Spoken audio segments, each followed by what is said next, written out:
সুপ্রিয় দর্শক, চলছে স্বাধীনতার মাস অগ্নিঝরা মার্চ। আজ ৭ই মার্চ।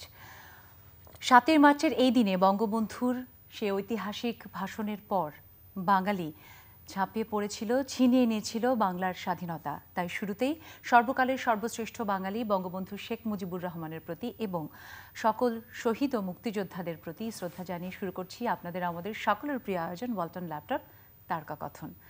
বাংলা, বাংলাদেশ স্বপ্নে পাওয়া কোনো দেশ নয়, কারো দানে পাওয়াও কোনো দেশ নয়, বরং রক্তের তাজা বিনিময়ে আমাদের পাওয়া এই বাংলা ভাষা, আমাদের এই বাংলাদেশ।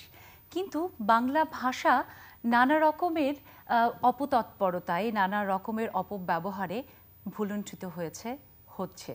তাই তো সেই বাংলা ভাষাকে শুদ্ধভাবে আমাদের প্রজন্মের কাছে ছড়িয়ে দিতে ভীষণভাবে কাজ করছে ইস্পাহানি বাংলাবিদ। তাই তো আমাদের আজকের আয়োজনে আমরা অতিথি হিসেবে আমন্ত্রণ জানিয়েছি ইস্পাহানি বাংলাবিদের সম্মানিত বিচারক এবং যারা পৃষ্ঠপোষকতায় আছে, সেই সাথে ইস্পাহানি বাংলাবিদের একজন বিজয়ী। আমাদের মাঝে আমরা পেয়েছি সম্মানিত মহাব্যবস্থাপক ইস্পাহানি টি লিমিটেড ওমর হান্নানকে। সেই সাথে আমাদের মাঝে আরও উপস্থিত আছেন শ্রদ্ধেয় ডক্টর সৌমিত্র শেখর, অধ্যাপক বাংলা বিভাগ, ঢাকা বিশ্ববিদ্যালয়, বিচারক ইস্পাহানি বাংলাবিদ।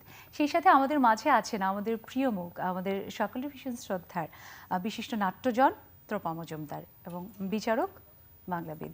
সেই সাথে আমরা পেয়েছি প্রথম বাংলাবিদে বিজয়ী হওয়া আমাদের একজন প্রিয় বন্ধু। সেই ছোট্ট মানুষটি এখন অবশ্য বড় হয়েছে, নিজের অভিজ্ঞতায় জ্ঞানে নিজেকে মেলে ধরতে চেষ্টা করছে, নুসরাত সাইম। সকলকে শুভেচ্ছা এবং শুরুতেই কৃতজ্ঞতা জানাই যে এত আপনাদের ব্যস্ততা থেকে সময় দিতে এসেছেন এবং আপনারা সত্যি ভীষণভাবে বাংলাদেশকে ভালোবেসে, বাংলাকে ভালোবেসে কাজ করছেন এবং সেই বাংলাটাকে আমাদের এই প্রজন্মের কাছে ছড়িয়ে দিতে ভীষণভাবে চেষ্টা করছেন। আমরা কথা শুনবো আপনাদের কাছ থেকে, সত্যি অনেক কিছু জানার আছে, অনেক আগ্রহ সকলেরই এই ইস্পাহানি বাংলাবিদ নিয়ে। তবে তার আগেই জার্নি, আমরা এবারের আপনার তৃতীয়বারের মতো এই আয়োজন হতে যাচ্ছে, পুরো চলাটা আমরা একটু দেখতে চাই বিগত বছরগুলোর। চলুন আমরা দেখে আসি। সুপ্রিয় দর্শক, চলুন আমরা দেখি ইস্পাহানি বাংলাবিদের সেই চলা। চা উৎপাদন এবং বিপণনের পথিকৃৎ ঐতিহ্যবাহী প্রতিষ্ঠান ইস্পাহানি। বাংলা ভাষার প্রতি গভীর শ্রদ্ধা আর দায়িত্ববোধ থেকেই ইস্পাহানি সিদ্ধান্ত নেয় দেশব্যাপী একটি বাংলা প্রতিযোগিতার আয়োজন করার, আমি সমুন্নত রাখব, যার মাধ্যমে নতুন প্রজন্মের ভেতর শুদ্ধ বাংলার চর্চা শুরু হবে আর বর্তমান প্রজন্ম নিজের বাংলাকে শুধরে নেবে।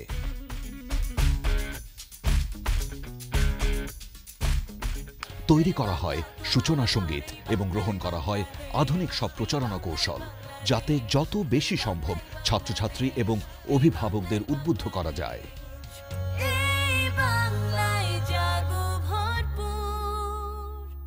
সব মিলে ব্যাপক সাড়া পড়ে দেশ জুড়ে। চ্যানেল আয়ের নিজস্ব স্টুডিওতে ধারণ শুরু হয় মূল পর্বগুলি। লামিয়া জনকল্যাণকামী। জনকল্যাণকামী, দেখে নেই পর্দায়, জনকল্যাণকামী সঠিক হয়েছে। কিভাবে পারলে তুমি এটা? বিভিন্ন পর্বে মজাদার ও আকর্ষণীয় সব খেলার মধ্য দিয়ে প্রথমে সেরা ২০ বেছে নেবার পর শুরু হয় হাড্ডাহাড্ডি লড়াই। প্রতিটি পর্বেই দেশের বিশিষ্ট কবি সাহিত্যিক থেকে শুরু করে জনপ্রিয় শিল্পীরাও অতিথি বিচারক হিসেবে অংশগ্রহণ করেন। দুঃখের শক্তি নাই, দুঃখ দেয় আবার আমারে। যেমন শিবের লতা, তারও জন্ম নাই কোনো নুনের পাহাড়ে। নাই সুখ, নাই এখন সংসারে, আল্লাহ রে। টানা ১৫ দিনের ভিন্ন ভিন্ন প্রতিযোগিতামূলক পর্বে বাংলাবিদেরা প্রমাণ করে তাদের বাংলার শ্রেষ্ঠত্ব এবং উঠে আসে আজকের সেরা ৬। তাদের নিয়েই আজ অনুষ্ঠিত হচ্ছে ইস্পাহানি মির্জাপুর বাংলাবিদ মহোৎসব। যখন আমরা একে একে ঘোষণা করতে যাচ্ছি তৃতীয় সেরা, দ্বিতীয় সেরা এবং সেরা বাংলাবিদের নাম, শুরুতেই আমি ঘোষণা করছি তৃতীয় সেরা বাংলাবিদের নাম। তৃতীয় সেরা বাংলাবিদ হয়েছে সাদিয়া আফরোজ অন্তু। অন্তু, ফরিদুরে যে সাগরের কাছ থেকে তুমি নিচ্ছ ২ লক্ষ টাকার মেধাবৃত্তি এবং স্যাশে পরিয়ে দিচ্ছেন মুকিত মজুমদার। ডক্টর সৌমিত্র শেখর এবং জায়েদ ইস্পাহানি ট্রফি তুলে দিচ্ছেন তৃতীয় সেরা বাংলাবিদের। অভিনন্দন অন্তু তোমাকে। কে হতে যাচ্ছে দ্বিতীয় সেরা বাংলাবিদ? দ্বিতীয় সেরা বাংলাবিদের নামটি আমার হাতে এসে পৌঁছেছে। আমাদের ঢাকার বাংলাবিদ কারিন আশরাফিন।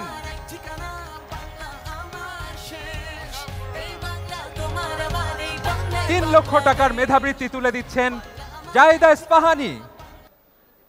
সেই সাথে ক্রেস্ট তুলে দিচ্ছেন মুকিত মজুমদার বাবু এবং স্যাশে পরিয়ে দিচ্ছেন ত্রপা মজুমদার। এবার সেই মাহেন্দ্র খন, যে ক্ষণটির জন্য আমরা সকলে অপেক্ষা করেছি, অপেক্ষার প্রহর গুনেছি। আমরা বারবার বলেছি বাংলা চর্চা করতে, শুদ্ধ চর্চা করতে, বাকিদেরকে অনুপ্রাণিত করতে। এই 12টায় সব থেকে বেশি যে বন্ধু সাড়া দিয়েছে, এই বন্ধুকে আমরা বারবার ঘুরে দাঁড়াতে দেখেছি এবং কখনো হেরেছে, হেরে গিয়ে ভেঙে পড়েনি। বলেছিলাম ফিনিক্স পাখির কথা, অর্থাৎ দেবস্মিতা সাহা।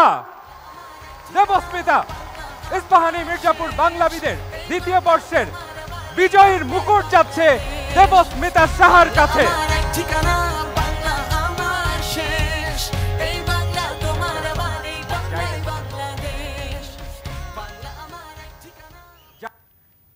সুপ্রিয় দর্শক, আমরা দেখলাম বাংলাবিদের দুটি মহোৎসবের অংশ বিশেষ নিশ্চয় ভালো লেগেছে। সেই সাথে তাদের যে চলার পথে নানা রকমের চড়াই উতরাই, নানা পরীক্ষা পার করে যে আসতে হয়েছে, সেটাও কিন্তু আমরা দেখলাম। আসলে আমরা কথা বলি আমাদের আজকের অতিথিদের সাথে। শুরু করতে চাই অধ্যাপক ডক্টর সৌমিত্র শেখর আপনাকে দিয়ে। আমরা জানি যে বাংলাদেশের এই বাংলা ভাষা যখন এই প্রজন্মের কাছে ভুল ভ্রান্তিতে ভরে তাদের কাছে আসছে, ধরা দিচ্ছে, তখন আসলে এর মধ্য থেকে একটা এরকম প্রতিযোগিতা, সেখানে বিচারকের দায়িত্ব পালন করা ব্যাপারটা খুব সহজ না। এবং আমরা জানি যে পেছনের পুরো প্রশ্নপত্র তৈরি করা, খাতাগুলো দেখা, সব কিছুর পুরো কাজগুলো কিন্তু আপনি খুব একনিষ্ঠভাবে করেন। একটু শুনতে চাই। ধন্যবাদ আপনাকে। আসলে আমি একনিষ্ঠভাবে করি এই কথাটির সাথে যোগ করা ভালো যে আমিও করি। এখানে অনেকেই করেন এবং তারা খুবই আন্তরিকতা নিয়ে কাজটা করেন। আমি যে কথাটা বলতে চাই যে প্রতিযোগিতা তো হতোই। আমিও আমার ছাত্র জীবনে ছোটোখাটো প্রতিযোগিতায় অংশগ্রহণ করেছি। আমার এলাকাতে অংশগ্রহণ করেছি, ওখান থেকে ঢাকায় এসে যে প্রতিযোগিতা, বিশেষ করে শিশু একাডেমিতে একটা প্রতিযোগিতা হয়, মৌসুমী শিশু পুরস্কার প্রতিযোগিতা, এইটি আমি আমার ছেলেবেলাতে করেছি, এখনই সেটা হয়।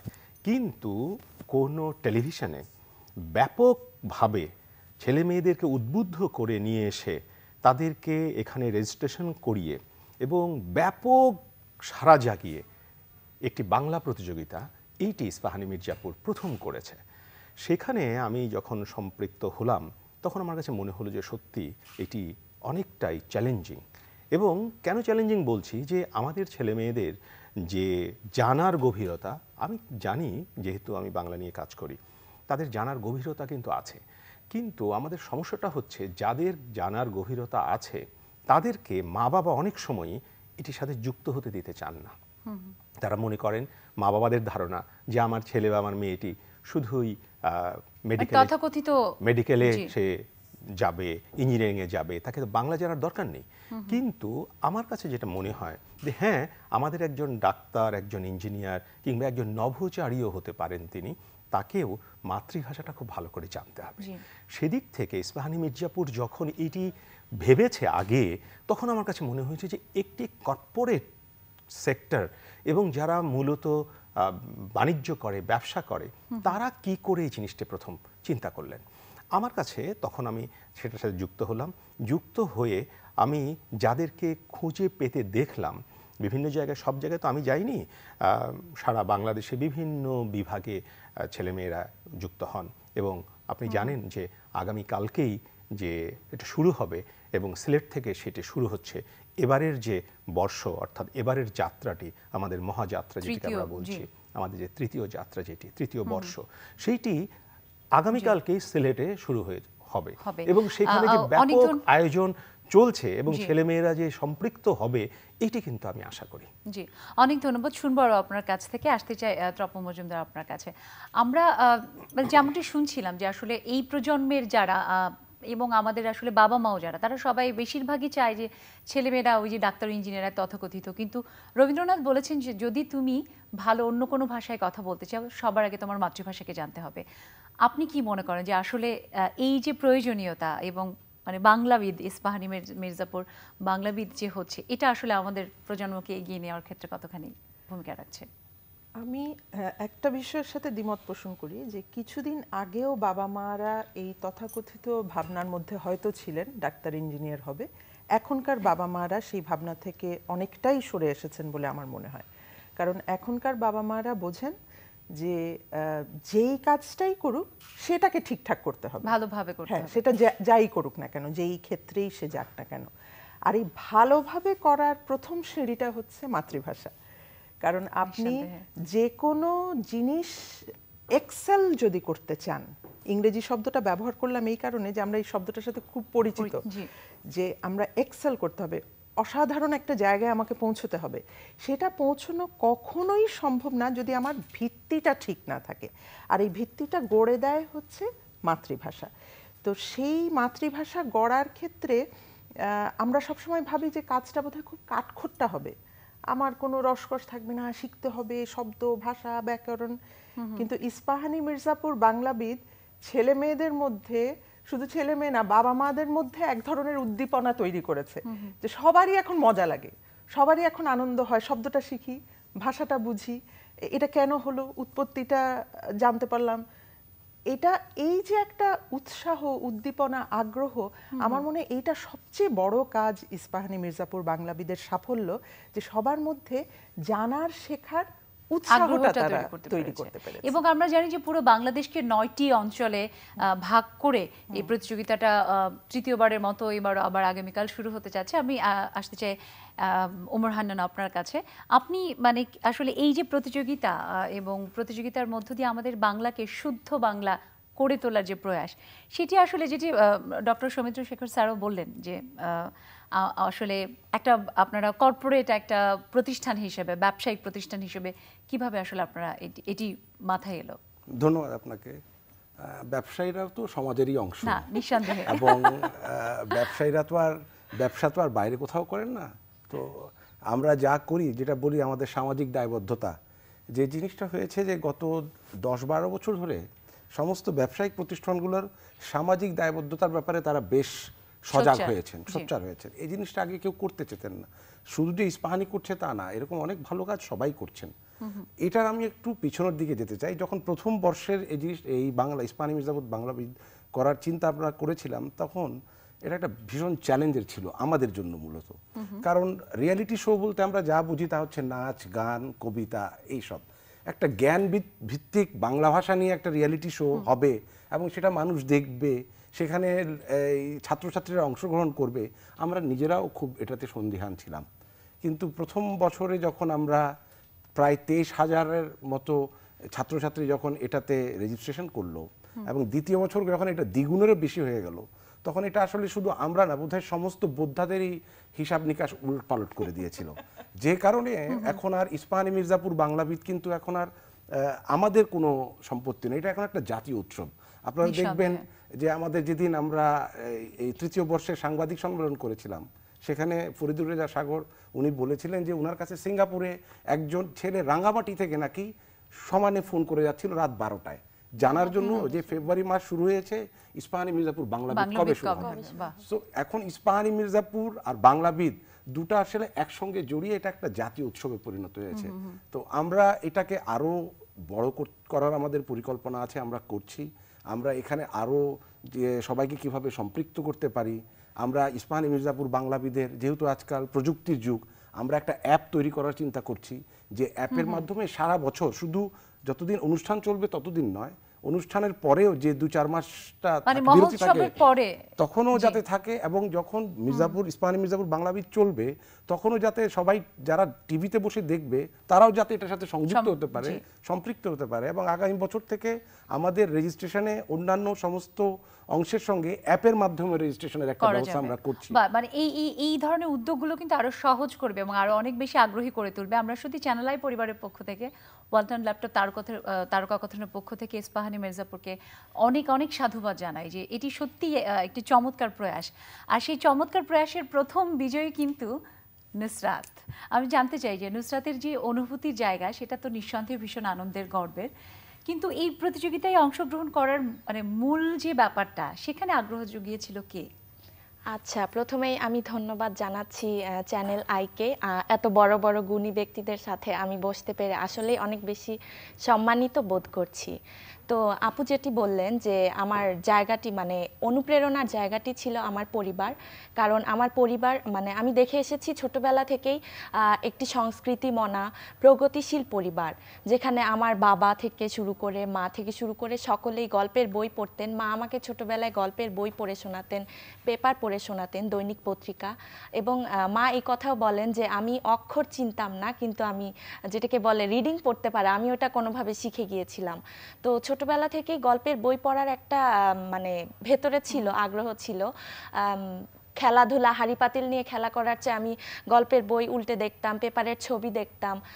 এরকম থেকে বাংলা ভাষার প্রতি একটা ভালোবাসা তৈরি হয়। এবং বাংলাবিদের আমরা প্রথম বর্ষ, তো এখন তো দেখা যায় যে সারা বছর জুড়েই বাংলাবিদকে কেন্দ্র করে যারা বাংলাকে ভালোবাসে তারা একটা প্রস্তুতি নিতে থাকে। আমাকে জিজ্ঞেস করে আপু কিভাবে প্রস্তুতি নিব বা কিভাবে কি করা যায়। কিন্তু আমাদের এটা নিঃসন্দেহে তোমার জন্য ভীষণ আনন্দের, আমার জন্য অনেক বেশি আনন্দের এবং গর্বিত নিঃসন্দেহে। একেবারে মানে আয়োজন আসলে কি বলবো, আপনাদের নিয়ে কথা বলতে অনেক বড় মানে বেশি সময় নিয়ে আসলে থাকা উচিত, কিন্তু সময় স্বল্পতার জন্য খুব ছোট করে শুনবো ডক্টর সৌমিত্র শেখর আপনার কাছে যে এই যে প্রজন্ম, আমরা বারবারই প্রজন্মের দিকে অনেক রকমের দোষারোপ করছি যে তারা শুদ্ধ বাংলা বলছে না, এবং সামাজিক গণমাধ্যমে তাদের যে লেখার ধরন, এই যে বিষয়গুলো আপনি কিভাবে দেখেন? এবং এবার বইমেলাও এরকম হয়েছে যে সামাজিক গণমাধ্যমে যেভাবে লেখে ইংরেজিতে মানে বাংলায় উচ্চারণ যেটা অপভ্রংশ বলা হয়, সেই লেখাগুলোই প্রকাশ করেছে বা বইমেলায় কোনো কোনো প্রকাশক। আপনি কিভাবে দেখছেন? আসলে দেখুন, এটা এই তরুণ প্রজন্মের কোনো দোষ না। তরুণ প্রজন্মকে আমরা ঠিকঠাকভাবে নিজেদের তত্ত্বাবধান যেটাকে বলি সেটা করতে পারছি না। আমরা যখন বড় হয়েছি আমাদের কিন্তু এরকম তত্ত্বাবধান করবার মতো কেউ কেউ ছিলেন, আমাদেরকে বলতেন এই করতে হবে, এই করতে হবে না, কিন্তু এখন আমরা সেটা করতে পারি না। আর একটা বড় ব্যাপার হলো যে টেকনোলজি যেহেতু এসে গেছে, প্রযুক্তি আমাদের হাতে, এই প্রযুক্তি ব্যবহারটা আমরা কি করে করব সেটিও আমরা জানাতে পারিনি। এইটি একটা, আমি বলবো যে আমরা যারা এখন অভিভাবকের শ্রেণীতে আছি তাদের দায়বদ্ধতা রয়েছে। তরুণদের আমি বলি যে তরুণেরা অনেক বেশি প্রতিভাবান, এবং তাদের যে প্রতিভা, এই প্রতিভাটাকে কাজে লাগানো। আমাদের এই যে প্রতিযোগিতা হচ্ছে, এই প্রতিযোগিতা কিন্তু আনন্দের প্রতিযোগিতা। এখানে যারা দীর্ঘদিন ধরে দেখেছেন তারা এটা জানেন, এবং প্রত্যেকটা পর্ব সেখানে আমাদের আনন্দ হয়, এবং এই আনন্দের মধ্য দিয়ে একটা শেখার জায়গা আছে।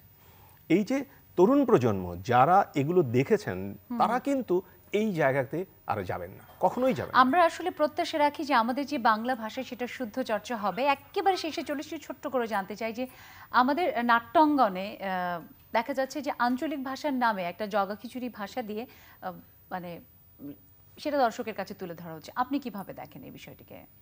এটা তো আসলে যার যার নিজস্ব ভাবনা চিন্তা। আমি কিভাবে দেখি, যেহেতু বলেছেন এটা সুবিধা হলো আমার জন্য। আমি বিষয়টাকে একেবারেই সমর্থন করি না এই অর্থে আমাদের অনেকগুলো অঞ্চল আছে বাংলাদেশে, আঞ্চলিক ভাষাকে রক্ষা করাও আমার বাংলা ভাষার একটা অংশ। সেটা খুবই ভালো, সেটা থাকা উচিত। বিভিন্ন অঞ্চলের ভাষাটা সেইভাবেই উপস্থাপনটা ভালো, কিন্তু আঞ্চলিকের নামে স্বাভাবিক প্রমিত বাংলাকে ধ্বংস করা সেটা আমি সমর্থন করি না। অনেক ধন্যবাদ আপনাদের সকলকে আমাদের ওয়ালটন ল্যাপটপ তারকা কথনে এসে সময় দেওয়ার জন্য। সত্যি খুব ভালো লাগলো। আবার অনেক ধন্যবাদ আর কৃতজ্ঞতা। সকলে ভালো থাকবেন। সুপ্রিয় দর্শক, এই ছিল আমাদের আজকের ওয়ালটন ল্যাপটপ তারকা কথনের আয়োজন। নিশ্চয়ই ভালো লেগেছে আপনাদের। আমরা বিশ্বাস করি আমাদের প্রিয় বাংলা ভাষা সকলের প্রিয়, সেই বাংলা ভাষাকে আমরা শুদ্ধভাবে বলবো, প্রজন্মের কাছে শুদ্ধভাবেই তুলে ধরবো। সবাই ভালো থাকবেন চ্যানেল আইয়ের সব আয়োজনের সাথে।